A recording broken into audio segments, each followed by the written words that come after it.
Kotda સાંગાની Gondal road ઉપર રાધાકૃષ્ણ સોસાયટીમાં બંધ મકાનમાં ચોરી કરવામાં આવેલ, જે કોટડા સાંગાનીના પૂર્વ મામલતદાર સ્ટાફના નિવૃત્ત ડ્રાઈવર તરીકે નોકરીની ફરજ બજાવતા હતા, હાલ નિવૃત્ત છે અને તે બહારગામ જવાથી પાછળ મકાનમાંથી ચોરી કરવામાં આવેલ.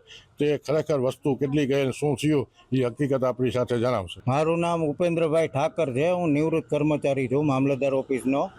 અને મારા 23 તારીખે 23/5/26 અમે બહારગામ ગયા, રાજકોટ દીકરીઓ ભણે છે ત્યાં ગયા. અને ત્યાંથી પરત અત્યારે બાટલો બદલાવવા માટે પાછો આજે આવતા તાળા તૂટેલા હતા અને ઘરમાંથી 7-8 લાખની ગોલ્ડની ચોરી ને ચાંદી ને રોકડ રકમની ચોરી થઈ ગયેલ છે. એનું માલુમ પડે છે. પોલીસ સ્ટેશનમાં અરજી આપેલ છે અને તપાસ ચાલુ છે.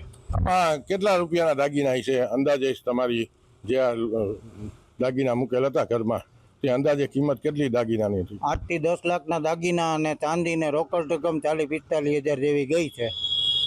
હા, તમે આવ્યા ત્યારે કેટલા વાગે તમે અહીંયા કોટડા સાંગાની આવ્યા અને ક્યારે તમને ખબર પડી? આજે 2/6/2026 અને મંગળવાર અને બપોરે 3 વાગે આવ્યો.